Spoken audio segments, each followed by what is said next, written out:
ഓം ശാന്തി. ഒന്നാമത്തെ കാര്യം നമ്മൾ തിരിച്ചറിയേണ്ടത് നമ്മുടെ കോൺഫിഡൻസ് എവിടെയാണ് നമുക്ക് നഷ്ടമാവുന്നതെന്നാണ്. എന്തെങ്കിലും ഒരു കാര്യം നമുക്ക് ചെയ്യേണ്ടതായിട്ട് വരുമ്പോൾ ഏതെങ്കിലും ഒരു ഭയം ഉണ്ടാക്കുന്നതോ അല്ലെങ്കിൽ പുതിയതോ അല്ലെങ്കിൽ ചലഞ്ചിങ് ആയിരിക്കുന്നതായിട്ടൊരു സിറ്റുവേഷൻ നമുക്ക് ഫേസ് ചെയ്യേണ്ടതായിട്ട് വരുമ്പോൾ സ്വാഭാവികമായി ചിന്തിച്ച് നോക്കിയാൽ നമ്മളുള്ള ഒരുപാട് സെൽഫ് ടോക്ക് നടക്കാറുണ്ട്. നമ്മൾ തന്നെ നമ്മളോട് സംസാരിച്ചുകൊണ്ടിരിക്കും. നിങ്ങൾ എന്തെങ്കിലും കാര്യങ്ങൾ ചെയ്യുകയായിരിക്കാം, ചിലപ്പോൾ യാത്ര ചെയ്യുകയായിരിക്കാം, ചിലപ്പോൾ വണ്ടി ഓടിക്കുകയായിരിക്കാം, പല കാര്യങ്ങൾ നടക്കുന്നുണ്ടാവും. അപ്പോഴൊക്കെ തന്നെ ഇതങ്ങനെ ചെയ്താൽ ഇങ്ങനെയാവോ, അവരോട് അങ്ങനെ പറഞ്ഞ് ഇങ്ങനെയാവോ, അങ്ങനെ പറഞ്ഞാൽ നന്നായിരുന്നു, ഇങ്ങനെ ചെയ്താൽ നന്നായിരുന്നു. ഈ രീതിയിൽ നമ്മൾ മുന്നിൽ ചെയ്യാൻ പോകുന്ന കാര്യം അത് എത്ര കൂടുതൽ ചലഞ്ചിങ് ആയിട്ടുള്ള കാര്യമാണോ അത്രയും കൂടുതൽ നമ്മുടെ ഉള്ളിൽ തന്നെ നമ്മൾ സംസാരിക്കാനായിട്ട് തുടങ്ങും. ആ സംസാരം പോസിറ്റീവ് ആണെങ്കിൽ സ്വാഭാവികമായിട്ടും നമ്മുടെ കോൺഫിഡൻസ് ലെവൽ കൂടാൻ തുടങ്ങും. അത് നെഗറ്റീവ് ആണെങ്കിൽ അത് നമ്മുടെ കോൺഫിഡൻസ് ലെവലിനെ കുറയ്ക്കാൻ തുടങ്ങും. എസ്പെഷ്യലി നമ്മൾ ഏതൊക്കെ ആളുകളുമായിട്ട് സംസാരിക്കാൻ തുടങ്ങുന്നു, നമ്മളെ സപ്പോർട്ട് ചെയ്യുന്നതും നമ്മുടെ കാര്യങ്ങളെ മനസ്സിലാക്കുന്നതുമായിട്ടുള്ള ആളുകളാണെങ്കിൽ നിങ്ങൾ അവരോട് സംസാരിക്കാൻ തുടങ്ങുമ്പോൾ തന്നെ നമുക്ക് മോട്ടിവേഷനായിരിക്കും കിട്ടുക. പക്ഷേ കുറേ ആളുകളെ സംബന്ധിച്ചിടത്തോളം ഒരു പുതിയ കാര്യം, ഒരു ടാസ്ക്, ഒരു ചലഞ്ച് എന്നൊക്കെ പറയുമ്പോൾ അന്തരീക്ഷത്തിൽ നമ്മൾ കാണുന്നതായിരിക്കുന്ന വൈബ്രേഷൻ നെഗറ്റീവാണല്ലോ. എന്തുകൊണ്ടാണെന്ന് വെച്ചാൽ എല്ലാ മനുഷ്യൻ്റെ മനസ്സിനും രാവിലെ മുതൽ രാത്രി വരെ ഒന്നല്ലെങ്കിൽ മറ്റൊരു കാര്യങ്ങൾക്ക് ടെൻഷൻ ചിന്തകൾ ഒഴുകിക്കൊണ്ടേയിരിക്കുകയാണ്. ഈ ടെൻഷൻ്റെ ചിന്തകൾ എത്ര ഒഴുകിക്കൊണ്ടിരിക്കുന്നുണ്ടോ അത്രയും അന്തരീക്ഷത്തിൽ നെഗറ്റീവായിരിക്കുന്ന വൈബ്രേഷൻ വന്നുകൊണ്ടിരിക്കുകയാണ്. അപ്പോൾ ഒരു കാര്യമെന്ന് കേൾക്കുമ്പോഴത്തേക്കും ആളുകളെ സംബന്ധിച്ചിടത്തോളം അതിന് നെഗറ്റീവ് വശങ്ങളായിരിക്കും ഓർമ്മ വരിക. പലപ്പോഴും എനിക്ക് തമാശ തോന്നാറുണ്ട്. ഒരു പേഷ്യൻറ്റിനെ കാണാൻ വേണ്ടി പോകുമ്പോൾ ചെന്ന് കാണുമ്പോഴേക്കും ആകെ ക്ഷീണിച്ച് പോയിട്ടോ എന്ന് പറയുമ്പോൾ അയാളുള്ള എനർജി കൂടെ പോവുകയാണ് ചെയ്യുന്നത്. വലിയ കുഴപ്പമൊന്നുമില്ല കേട്ടോ, ഉഷാറായിരിക്കുന്നുണ്ടെന്ന് പറയുമ്പോൾ കേട്ടാൽ അവർക്കൊരു സുഖം ഉണ്ടാവുക. അതുകൊണ്ട് കാണാൻ വരുന്ന ആൾക്കാർ അയ്യോ ആകെ ക്ഷീണിച്ച് പോയി, നോക്കിയ മുഖമൊക്കെ അങ്ങനെയായി ഇങ്ങനെയായെന്ന് 2 കമൻറ്റ് പറയുമ്പോഴത്തേക്കും വന്ന ആൾക്കാർ പോകുമ്പോൾ പേഷ്യൻ്റ് പോയി കിടക്കുന്നത് കാണാം. അതേസമയം തന്നെ വന്ന ആൾക്കാർ ഒരു കുഴപ്പമില്ലോ, നല്ല ഉഷാറായിരിക്കുന്നുണ്ടല്ലോ, ഇത് വന്നു പോയിന്ന് പോലും അറിയില്ല കേട്ടോ എന്നൊക്കെ പറഞ്ഞു കഴിയുമ്പോൾ അവർ പോകുമ്പോഴത്തേക്കും ഇവർ എഴുന്നേറ്റ് ചിരിക്കുന്നതും സന്തോഷിക്കുന്നതും നമുക്ക് കാണാം. അപ്പം നമുക്ക് പുറമെയുള്ള ആളുകളുടെ ആ ഒരു സംസാരത്തിന് നമ്മൾ സ്വീകരിക്കുമ്പോൾ സ്വാഭാവികമായിട്ടും നമ്മുടെ മനസ്സ് അത് ഓക്കെ ആക്കുന്ന അവസ്ഥയോട് കൂടിയിട്ട് അത് പോസിറ്റീവ് ആണെങ്കിൽ പോസിറ്റീവ്, നെഗറ്റീവ് ആണെങ്കിൽ നെഗറ്റീവ് നടക്കും. ഒരാളുമായിട്ട് സംസാരിച്ച് കഴിഞ്ഞ ശേഷം ആ ആൾ അവിടെ നിന്ന് പോയിട്ടുണ്ടായിരിക്കും, പക്ഷെ നമ്മുടെ ഉള്ളിലിതായിരിക്കുന്ന ആ സംസാരം ശരിയാണ്, എനിക്ക് ഇങ്ങനെ വയ്യായുണ്ട്, അങ്ങനെ വയ്യായുണ്ട്. അതല്ല ഒരു ടാസ്ക് നമുക്ക് ഫേസ് ചെയ്യേണ്ടതാണെങ്കിൽ അത് നിന്നെക്കൊണ്ട് അങ്ങനെ പറ്റുമോ, ഇങ്ങനെയുള്ള ആൾക്കാർ കൂടി ചെയ്തിട്ട് തോറ്റുപോയിട്ടുണ്ടല്ലോ, ഇങ്ങനെയുള്ളതായിരിക്കുന്ന ചർച്ചകൾ അവർ പറയേണ്ട ആൾ പറഞ്ഞു കഴിഞ്ഞ ശേഷം അങ്ങ് പോവും. നമ്മുടെ ഉള്ളിൽ ആ ചർച്ച അവസാനിക്കുകയല്ല ചെയ്യുന്നത്, സ്വയം നമ്മൾ അതിനെക്കുറിച്ച് ഒരു 10 തവണ അവിടെ പറഞ്ഞിട്ടുണ്ട്, ഇവിടെ പറഞ്ഞിട്ടുണ്ട്, അതിന് എന്തൊക്കെ കാര്യങ്ങൾ റിലേറ്റ് ചെയ്യാമോ ആ റിലേറ്റ് ചെയ്തല്ലായിട്ടുള്ള കാര്യങ്ങൾ അവരെന്നോട് പറഞ്ഞത്, ഇവരെന്നോട് പറഞ്ഞത്, ഇങ്ങനെയുള്ളതായിരിക്കുന്ന സെൽഫ് ടോക്ക് അത് നിരന്തരം എല്ലാ മനുഷ്യൻ്റെ മനസ്സിലും അറിഞ്ഞോ അറിയാതെയോ നടന്നുകൊണ്ടിരിക്കുന്ന ഒരു ഫാക്ടറാണ്. അതുകൊണ്ട് തന്നെ എന്തെങ്കിലും ഒരു കാര്യം ഉണ്ടാവുന്ന സമയത്ത് എനിക്ക് എന്തെങ്കിലും ഒരു കാര്യം നന്നായിട്ട് ചെയ്യണമെങ്കിൽ, എൻ്റെ കോൺഫിഡൻസിന് എനിക്ക് ഡെവലപ്പ് ചെയ്യാൻ ഞാൻ ആഗ്രഹിക്കുന്നുണ്ടെങ്കിൽ നമ്മൾ ഏറ്റവും കൂടുതൽ ശ്രദ്ധിക്കേണ്ടത് പുറത്തേക്കല്ല അകത്തേക്ക് തന്നെയാണ്. എൻ്റെ മനസ്സിൽ ഏത് സമയത്ത് ഏത് ടൈപ്പ് ടോക്കാണ്, സംസാരമാണ് നടന്നുകൊണ്ടിരിക്കുന്നത്, എൻ്റെ മനസ്സും ബുദ്ധിയും കൂടി എന്നോട് എന്താ സംസാരിച്ചുകൊണ്ടിരിക്കുന്നത്, ആ കേട്ട കാര്യങ്ങളുടെ ആധാരത്തിൽ ഞാൻ ഏത് രീതിയിലാണ് ചേണിയും ചെയ്തുകൊണ്ടിരിക്കുന്നത്, അത് എനിക്ക് ശ്രദ്ധിക്കാൻ സാധിക്കുമെങ്കിൽ അതാണ് നമ്മുടെ കോൺഫിഡൻസിനെ ഡെവലപ്പ് ചെയ്യുന്നതിൻ്റെ ഒന്നാമത്തെ ഫാക്ടർ എന്ന് പറയുന്നത്. അഥവാ ആരെങ്കിലും എന്നോട് നെഗറ്റീവ് പറഞ്ഞിട്ടുണ്ടെങ്കിലും അതിൻ്റെ ആധാരത്തിൽ എൻ്റെ മനസ്സെന്നോട് ആ നെഗറ്റീവായിരിക്കുന്ന കാര്യങ്ങളൊക്കെ ഓർമ്മിപ്പിക്കാൻ നോക്കുന്നുണ്ടെങ്കിലും ബുദ്ധി കൊണ്ട് എവിടെയൊക്കെ എന്തൊക്കെ മോശമായി നടന്ന ചിത്രങ്ങളുണ്ടോ അതിനെയൊക്കെ കളക്ട് ചെയ്യാൻ വേണ്ടി നോക്കുമ്പോൾ നമ്മൾ ആദ്യം അവിടെ ബ്ലോക്ക് ചെയ്യണം. ആയിരിക്കാം അവർക്ക് പറ്റില്ലായിരിക്കാം, അവരെക്കൊണ്ട് സാധിക്കില്ലായിരിക്കാം, ഇവർക്കൊന്നും പറ്റിയിട്ടുണ്ടായിരിക്കാം, പക്ഷേ എന്നെക്കൊണ്ടത് പറ്റിയിരിക്കും, അതിന് വേണ്ട പ്ലാൻ എന്താ, അത് ചെയ്താൽ മതി, അതിനു വേണ്ടി ചിന്തിച്ചാൽ മതി എന്ന് സ്വയം നമുക്ക് നമ്മളോട് പറയാൻ പറ്റിയ ആ സെൽഫ് ടോക്കാണ് നമ്മുടെ കോൺഫിഡൻസ് ഡെവലപ്പ് ചെയ്യുന്നതിൻ്റെ ഒന്നാമത്തെ ഫാക്ടർ. നമ്മളെല്ലാവരും അശ്രദ്ധരാവുന്നതും ഇവിടെ തന്നെയാണ്, ഏറ്റവും കൂടുതൽ ശ്രദ്ധ വേണ്ടതും ഇവിടെ തന്നെയാണ്. അതുകൊണ്ട് അവനവൻ്റെ മുന്നിൽ ഒരു കാവൽക്കാരനെ നിർത്താൻ ഇടയ്ക്കിടയ്ക്ക് ഓരോ മണിക്കൂർ ഒരു പ്രാവശ്യം, അല്ലെങ്കിൽ നമ്മൾ ട്രാഫിക് കൺട്രോൾ എന്ന് ചെയ്യാറുണ്ട്, 1 മണിക്കൂർ ഒരു പ്രാവശ്യം അഥവാ ഒരു ദിവസം 5-6 തവണ ടൈം ഫിക്സ് ചെയ്തിട്ട് അങ്ങനെയൊക്കെ എൻ്റെ മനസ്സിലിപ്പോൾ എന്ത് ചിന്ത നടന്നുകൊണ്ടിരിക്കുന്നത്, ആ പോസിറ്റീവ് തോട്ട്സ് ആണോ നെഗറ്റീവ് തോട്ട്സ് ആണോ കഴിഞ്ഞതിനെക്കുറിച്ചാണോ ആണെങ്കിൽ അതിനൊക്കെ മാറ്റി നിർത്തിക്കൊണ്ട് പ്രസൻറ്റിൽ ജീവിക്കാനും നമ്മുടെ മനസ്സിൽ ആ പോസിറ്റീവ് ആയിരിക്കുന്ന എനർജീനെ ഡെവലപ്പ് ചെയ്യാനും വേണ്ടതായിരിക്കുന്ന ടൈപ്പ് ഓഫ് തോട്ട്സ് ക്രിയേറ്റ് ചെയ്യാൻ, അതിനെ വിഷ്വലൈസ് ചെയ്യാൻ, അതിനെ ചാർജ് ചെയ്യാൻ വേണ്ടി ഒന്നാമത്തെ സ്റ്റെപ്പ് നമ്മൾ ചെയ്യേണ്ടത്. രണ്ടാമത്തെ സ്റ്റെപ്പ്, നമ്മളൊരു പ്ലാൻ ചെയ്ത് കഴിഞ്ഞാൽ പലപ്പോഴും പറയാറുണ്ട് ശുഭസ്യ ശീഘ്രം എന്ന് പറയാറുണ്ട്. ഞാൻ ഓർമ്മിക്കും കഴിഞ്ഞ ദിവസത്തെ പരമാത്മ മഹാവാക്യത്തിൽ പഠിച്ചതായിരുന്നു ഒരു കാര്യം. വളരെ എഫക്റ്റീവായിട്ടുള്ളൊരു പോയിൻ്റാണ്. ഏതെങ്കിലും ഒരു കാര്യം നിങ്ങൾ ചെയ്യാൻ വേണ്ടി പ്ലാൻ ചെയ്താൽ, നല്ല കാര്യങ്ങളാണെങ്കിൽ അത് പെട്ടെന്ന് തന്നെ ചെയ്തേക്കണം. അഥവാ നിങ്ങളതിൽ ഗ്യാപ്പ് വിട്ടാൽ ഇൻ ബിറ്റ്വീനിൽ നമ്മുടെ മനസ്സിൽ തന്നെ ആ നെഗറ്റീവായിരിക്കുന്ന സങ്കല്പങ്ങളും വ്യർത്ഥ സങ്കല്പങ്ങളും വരും. ഞാൻ പ്ലാൻ ചെയ്തപ്പോൾ വിചാരിച്ചു, പക്ഷെ അത്രയ്ക്ക് നിന്നെ കൊണ്ടാവുമോ എന്ന് ചോദിക്കുകയും അതിൽ ചുരുങ്ങിയതൊരു 20% നമ്മുടെ പ്ലാനിങ്ങിൽ നിന്ന് കട്ട് ചെയ്തിട്ട് മാത്രമായിരിക്കും ആ ഒരു കാര്യത്തെ നമുക്ക് പ്രസൻറ്റ് ചെയ്യാനായിട്ടോ അഥവാ പ്രാക്ടിക്കലാക്കാനോ സാധിക്കുക. അതുകൊണ്ട് തന്നെ എപ്പോഴെങ്കിലും നമുക്ക് ഒരു പ്ലാൻ നമ്മുടെ മനസ്സിൽ വന്നു കഴിഞ്ഞാൽ അതിൻ്റെ ഇടയിൽ ഈ ഫിയർ ഫാക്ടറിനെ കയറി പ്രവർത്തിക്കാനുള്ള അനുമതി കൊടുക്കാതെ അതിനെ വളരെ വേഗം നമ്മൾ നടപ്പിലാക്കാനായിട്ട് നോക്കണം. പലരും സാഹചര്യങ്ങൾ ശരിയാവട്ടെ, സമയം ശരിയാവട്ടെ, അതാവട്ടെ ഇതാവട്ടെ, ഇവരും കൂടെ വരട്ടെ, ആ സപ്പോർട്ടും ആവട്ടെ, ഈ രീതിയിൽ കാര്യങ്ങൾ മാറ്റിവെക്കാറുണ്ട്. ആ മാറ്റിവെക്കപ്പെടുന്നു എന്നുള്ളത് കൊണ്ട് തന്നെ ആ കാര്യത്തിൻ്റെ പെർഫെക്ഷൻ, അത് നമ്മുടെ ഫിസിക്കലായിട്ടുള്ള ആക്ടിവിറ്റി ആയിക്കോട്ടെ, മറ്റേതെങ്കിലും രീതിയിലായിട്ടുള്ള പ്ലാനിങ് ആയിക്കോട്ടെ, പുതിയൊരു തുടക്കമാവട്ടെ, ആ തുടക്കത്തിൽ ഉണ്ടാകാൻ സാധ്യതയായിട്ടുള്ള എല്ലാ പ്രോബ്ലത്തിനെയും എല്ലാ തടസ്സങ്ങളെയും മുന്നിൽ കണ്ടുകൊണ്ട് തന്നെ നമ്മൾ ചെയ്യാൻ തുടങ്ങുക. ഇനി എന്തെങ്കിലും പുതിയത് വരുന്നുണ്ടെങ്കിലല്ലേ അപ്പോൾ നോക്കാലോ എന്ന് കരുതിക്കൊണ്ട് മുന്നോട്ട് പോകുന്നവർക്ക് മാത്രമാണ് അവരുടെ കോൺഫിഡൻസിനെ ഡെവലപ്പ് ചെയ്യാൻ പറ്റുള്ളൂ. സപ്പോസ് ചിലപ്പോൾ ചില സന്ദർഭങ്ങളിൽ നമുക്കൊരു ഫെയിലിയർ ഉണ്ടായേക്കാം. അങ്ങനെ തുടങ്ങുന്ന സമയത്ത് സാരമില്ല, എല്ലാ തോൽവികളും നമുക്ക് പാഠം പഠിക്കാനുള്ള ലെസൺ മാത്രമാണ് എന്ന് ഉറപ്പിച്ചേക്കുക. എത്രയോ തവണ തോറ്റിട്ട് മാത്രമാണ് എല്ലാവരും പുതിയ കണ്ടുപിടുത്തങ്ങൾ ഉണ്ടാക്കിയിട്ടുള്ളൂ. പലതവണ തോറ്റിട്ടാണ് പല ബിസിനസ്മാൻമാരും ലോകത്ത് നമ്പർ 1 മാറുന്നത്. തോൽക്കാത്തവരാരുമില്ല. അതുകൊണ്ട് തോൽക്കുമോ എന്ന പേടിയെ മാറ്റി നിർത്തിക്കൊണ്ട് നമ്മൾ എന്ത് തോട്ട് മനസ്സിൽ വരുന്നുണ്ടോ, എന്ത് പ്ലാൻ നമുക്ക് ചെയ്യാൻ ആഗ്രഹിക്കുന്നുണ്ടോ, ആ പോസിറ്റീവായിരിക്കുന്ന ചിന്തകളും ആ പോസിറ്റീവായിരിക്കുന്ന ആക്ഷനും വൈകാതെ തന്നെ പ്രാക്ടിക്കലാക്കണം. അഥവാ നിങ്ങൾ മാറ്റിവെച്ചുവെങ്കിൽ ഉറപ്പാണ് ഇൻ ബിറ്റ്വീനിൽ ആ ഫിയർ ഫാക്ടർ വരും. നിങ്ങളിവിടുന്ന് കോൺഫിഡൻസിനെ കുറയ്ക്കും. കോൺഫിഡൻസ് കുറഞ്ഞുകൊണ്ട് ആ കാര്യം ചെയ്യാൻ വേണ്ടി നമ്മൾ പോവും. ആ കാര്യം കോൺഫിഡൻസ് കുറഞ്ഞ് ചെയ്യാൻ പോകുമ്പോൾ അതിലുള്ള ഫെയിലിയർ പോസിബിലിറ്റി കൂടും. എത്ര തോൽക്കാനുള്ള സാധ്യത കൂടുന്നുണ്ടോ അത്രയും നിങ്ങളുടെ ഭയം കൂടിക്കൊണ്ടിരിക്കുകയും ചെയ്യും. അതുകൊണ്ട് കോൺഫിഡൻസിനെ ഡെവലപ്പ് ചെയ്യാൻ വേണ്ടി പ്ലാൻ ചെയ്യും. ആ പ്ലാൻ ചെയ്ത കാര്യം വളരെ വേഗം തന്നെ നടപ്പിലാക്കുകയും ചെയ്യുക എന്നുള്ളത് വളരെ അത്യാവശ്യമായിട്ടുള്ളൊരു ഫാക്ടറാണ്. മൂന്നാമത്തൊരു കാര്യം നമ്മൾ ചെയ്യേണ്ടത് ഡു സംതിങ് ന്യൂ എന്നാണ്. എപ്പോഴും ചെയ്തുകൊണ്ടിരിക്കുന്ന കാര്യങ്ങൾ സ്ഥിരമായി ചെയ്യുമ്പോൾ പലപ്പോഴും മനുഷ്യൻ്റെ മനസ്സിൽ ബോർഡ് ഉണ്ടാവാറുണ്ട്. അതുകൊണ്ടല്ലേ ഇടയ്ക്കിടയ്ക്ക് നമ്മൾ ഉത്സവങ്ങൾ വെക്കുന്നത്. ഉത്സവമാണ്, ഇന്ന് സെപ്പറേറ്റ് ആയിട്ടുള്ളൊരു ദിവസമാണ്, ഇന്ന് ആസ്വദിക്കാനുള്ള ദിവസമാണ്, ഇന്ന് നമുക്ക് സന്തോഷിക്കാനുള്ള ദിവസമാണ്.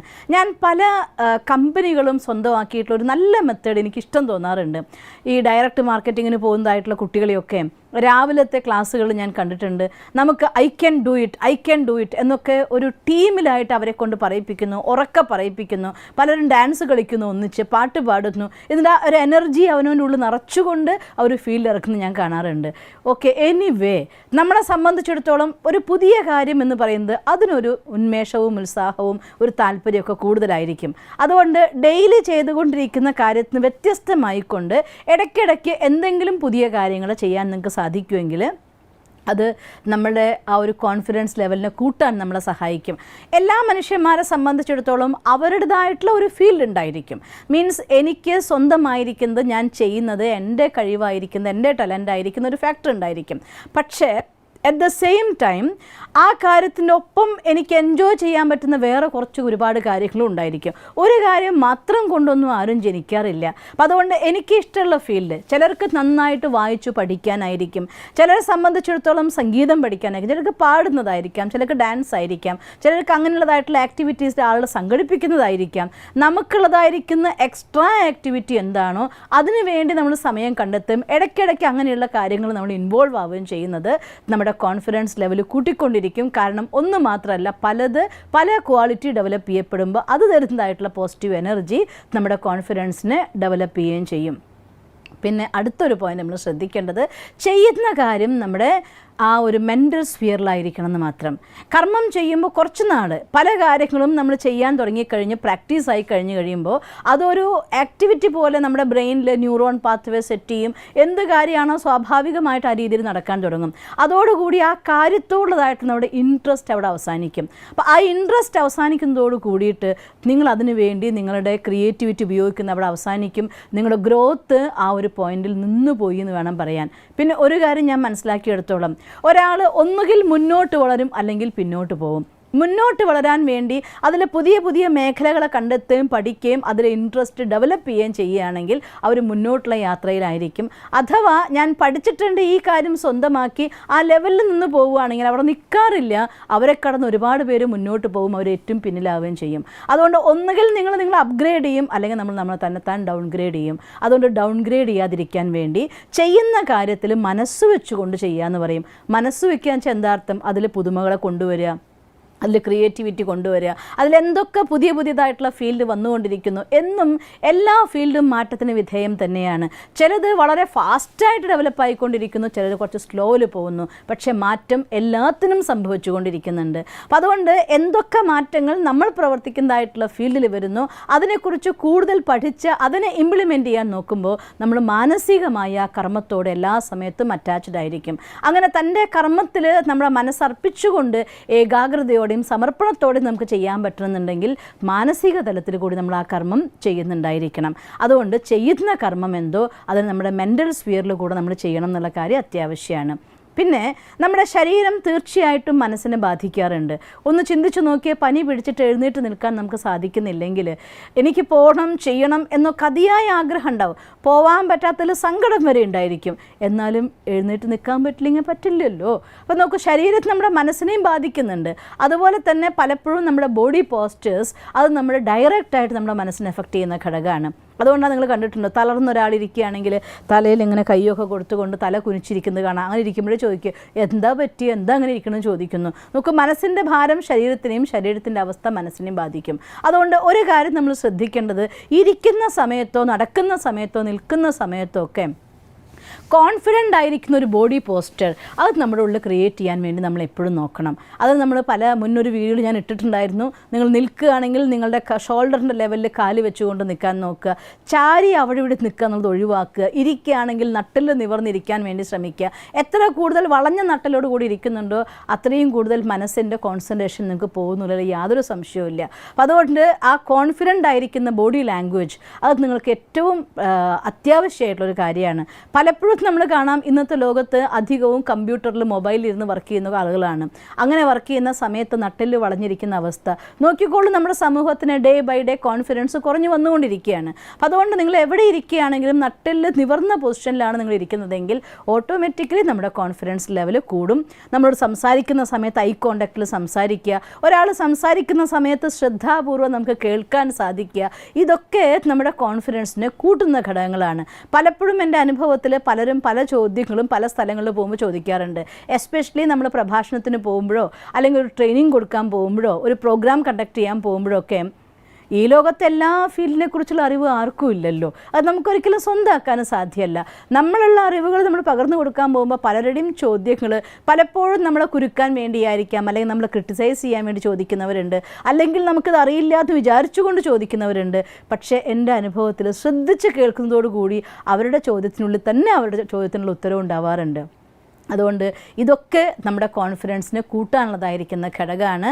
പിന്നെ ഒരു കാര്യം, നല്ല കോൺഫിഡൻ്റ് ആയിട്ടുള്ള ആളുകളുമായിട്ടുള്ള സംഘം. നമുക്കറിയാലോ, നമ്മൾ ഏത് 5 ആളുകളുമായിട്ട് ഇടപഴകിക്കൊണ്ടിരിക്കുന്നുണ്ടോ ആ 5 ആളുകളുടെ പ്രഭാവം തീർച്ചയായിട്ടും നമ്മുടെ ഉള്ളിൽ ഉണ്ടാവും. അതുകൊണ്ട് നമ്മുടെ ഔട്ടർ വേൾഡ് എന്ന് പറയുന്ന ആരൊക്കെയായിട്ട് ഇടപഴകുന്നുണ്ടോ പെരുമാറുന്നുണ്ടോ അവരിൽ നമുക്ക് ആ ഒരു പോസിറ്റീവായിരിക്കുന്ന ആളുകളുടെ സംഘത്തിലിരിക്കാൻ വേണ്ടി ശ്രദ്ധിക്കണം. സപ്പോസ് നമുക്ക് അങ്ങനെ ഒരു സംഘം കിട്ടാനില്ല എന്ന് വിചാരിക്കൂ. നിങ്ങൾ ഇടപഴകുന്ന എല്ലാവരും നിങ്ങളെ ക്രിട്ടിസൈസ് ചെയ്യാനും വിമർശിക്കാനും നിൽക്കാറുള്ളൂ, പോസിറ്റീവ് ഒന്നും തരില്ല എങ്കിൽ പുറമെയുള്ളതായിരിക്കുന്ന കൺവേഴ്സേഷൻ്റെ അളവ് കുറച്ചുകൊണ്ട് നമ്മൾ ഏതാണോ എൻ്റെ ഫീൽഡ്, എനിക്ക് ഇഷ്ടമുള്ള കാര്യം, ഞാൻ ചെയ്യാൻ ആഗ്രഹിക്കുന്ന കാര്യം, അതിനൊരു മൂന്നാമത്തെ ലോകം കൂടെ നമ്മുടെ കൂടെ ഉണ്ടെന്ന് ആ തേർഡ് വേൾഡിൽ അഥവാ നമ്മുടെ മീഡിയയുടെ വേൾഡിൽ ഇൻ്റർനെറ്റിൻ്റെ ലോകത്ത് നോക്കിയാൽ നിങ്ങൾക്ക് ഇഷ്ടമുള്ള ഫീൽഡിൽ പഠിക്കാൻ പോസിറ്റീവായിരിക്കുന്ന ഒരുപാട് വീഡിയോസ് അഥവാ ക്ലാസ്സുകൾ, ആർട്ടിക്കിൾസ് എല്ലാം നിങ്ങൾക്ക് അവൈലബിൾ ആണ്. അതിൻ്റെ സംഘം ചേർന്നുകൊണ്ടെങ്കിലും നമ്മുടെ കോൺഫിഡൻസിനെ ഡെവലപ്പ് ചെയ്യാൻ വേണ്ടി നമ്മൾ നോക്കണം. പിന്നെ ഇതിനേക്കാളൊക്കെ ഏറ്റവും ഇമ്പോർട്ടൻ്റ് ആയിരിക്കുന്ന കാര്യം നമ്മൾ ഈശ്വരൻ്റെ കുട്ടിയാണ്. അതുകൊണ്ട് മെഡിറ്റേഷനിലൂടെ ഈശ്വരനിൽ നിന്ന് എല്ലാ ശക്തികളും നമ്മളിലേക്ക് ആവാഹിക്കാൻ നമുക്ക് സാധിച്ചാൽ, ആ മോസ്റ്റ് പവർഫുൾ ആയിരിക്കുന്ന അഫർമേഷൻ ടെക്നിക്ക് നിങ്ങൾക്ക് സ്വന്തമാക്കാൻ സാധിച്ച കോൺഫിഡൻസിന് യാതൊരു പഞ്ഞവും ഇല്ലാതെ നമ്മുടെ അടുത്തേക്ക് ഒഴുകി വരാൻ തുടങ്ങും. എന്ത് സാഹചര്യം വന്നാലും ഞാൻ ഒറ്റയ്ക്കല്ല, എൻ്റെ കൂടെ കൂട്ടുനിൽക്കാൻ ഈശ്വരനുള്ളതായിട്ടുള്ള ദൃഢ നിശ്ചയം, അത് നമുക്ക് തരുന്ന ശക്തി, അത് പറഞ്ഞറിയിക്കാൻ പറ്റാത്തൊരു ശക്തിയാണ്. അതുകൊണ്ട് മെഡിറ്റേഷൻ പ്രാക്ടീസ് ചെയ്താൽ കോൺഫിഡൻസ് ലെവലിൽ നന്നായി നമുക്ക് ഡെവലപ്പ് ചെയ്യാനായിട്ട് സാധിക്കും. അതുകൊണ്ട് ഈ 7 കാര്യങ്ങളെ കോൺഫിഡൻസ് ഡെവലപ്പ് ചെയ്യാൻ വേണ്ടി നിങ്ങൾ ശ്രദ്ധിക്കണം. അത് വളരെ അനുഗ്രഹമാണ്. നിങ്ങൾക്ക് രാജയോഗ മെഡിറ്റേഷൻ, ഞാൻ പ്രാക്ടീസ് ചെയ്യുന്ന മെഡിറ്റേഷൻ രാജയോഗ മെഡിറ്റേഷനാണ്. അടുത്തുള്ള ബ്രഹ്മകുമാരി സെൻറ്ററിൽ നിങ്ങൾക്ക് പോവുകയാണെങ്കിൽ ഫ്രീ ഓഫ് കോസ്റ്റ് നിങ്ങൾക്ക് രാജയോഗ മെഡിറ്റേഷൻ പഠിക്കാം. മെഡിറ്റേഷൻ നമ്മുടെ സബ് കോൺഷ്യസ് മൈൻഡിൻ്റെ ഉള്ളിൽ ഭയത്തെ ഇല്ലാതാക്കിക്കൊണ്ട് നമ്മുടെ ആത്മവിശ്വാസത്തെ വർദ്ധിപ്പിച്ച് നമ്മുടെ ശക്തിശാലികളായിരിക്കുന്ന കോൺഫിഡൻറ്റ് പേഴ്സണാലിറ്റി ഡെവലപ്പ് ചെയ്യാൻ വേണ്ടി സഹായിക്കും. ഈ കാര്യങ്ങളെല്ലാം നിങ്ങൾ ശ്രദ്ധിക്കും എന്ന് ഞാൻ വിശ്വസിക്കുന്നു. ഒന്നാമത്തെ കാര്യം നമ്മുടെ സെൽഫ് ടോക്ക് നമ്മുടെ ഉള്ളിലേക്കാണ് ആദ്യം നോക്കേണ്ടത്. രണ്ടാമത്തെ കാര്യം നമ്മൾ ചിന്തിച്ചതിനെ നിങ്ങൾ പ്രാക്ടിക്കലായിട്ട് ചെയ്യാൻ വേണ്ടി നമ്മൾ അധികം വൈകിപ്പിക്കരുത്. മൂന്നാമത്തെ കാര്യം എന്തെങ്കിലും പുതുതായിട്ട് ചെയ്യാൻ നമ്മൾ നോക്കണം. നാലാമത്തെ കാര്യം എന്തെങ്കിലും ഒക്കെ ചെയ്യുന്ന സമയത്ത് മനസ്സുകൂടി അത് അർപ്പിച്ചുകൊണ്ട് ചെയ്യാൻ നോക്കണം. അഞ്ചാമത്തെ കാര്യം നമ്മൾ കോൺഫിഡൻറ്റ് ബോഡി പോസ്റ്റർ നമ്മൾ ക്രിയേറ്റ് ചെയ്യണം. ആറാമത്തെ നല്ല ആളുകളുമായിട്ടുള്ള കോണ്ടാക്റ്റിൽ വരണം. ഏഴാമത്തെ മെഡിറ്റേഷൻ ടെക്നിക്കിലൂടെ നമ്മുടെ ഉള്ളിലേക്ക് ആ കോൺഫിഡൻസിന് ഡെവലപ്പ് ചെയ്യാൻ പറ്റുകയും വേണം. അതുകൊണ്ട് ഈ 7 കാര്യങ്ങൾ നോക്കിയാൽ തന്നെത്താൻ നിങ്ങളുടെ കോൺഫിഡൻസ് നിങ്ങൾക്ക് ഡെവലപ്പ് ചെയ്യാൻ പറ്റും. നിങ്ങൾക്ക് അങ്ങനെ സാധിക്കട്ടെ എന്ന് ഞാൻ ഈശ്വരനോട് പ്രാർത്ഥിക്കുന്നു. ഓം ശാന്തി. ദിവസം തോറും ജീവിത വിജയങ്ങൾക്ക് വെളിച്ചം വീശുന്ന പുത്തൻ വീഡിയോകൾക്കായി ഞങ്ങളുടെ യൂട്യൂബ് ചാനൽ സബ്സ്ക്രൈബ് ചെയ്യൂ. നോട്ടിഫിക്കേഷൻ ലഭിക്കുന്നതിനായി ബെൽ ഐക്കൺ ക്ലിക്ക് ചെയ്യൂ. ഒപ്പം ഞങ്ങളുടെ ഫേസ്ബുക്ക്, ട്വിറ്റർ, ഇൻസ്റ്റാഗ്രാം പേജുകൾ ഫോളോ ചെയ്യൂ. നന്ദി.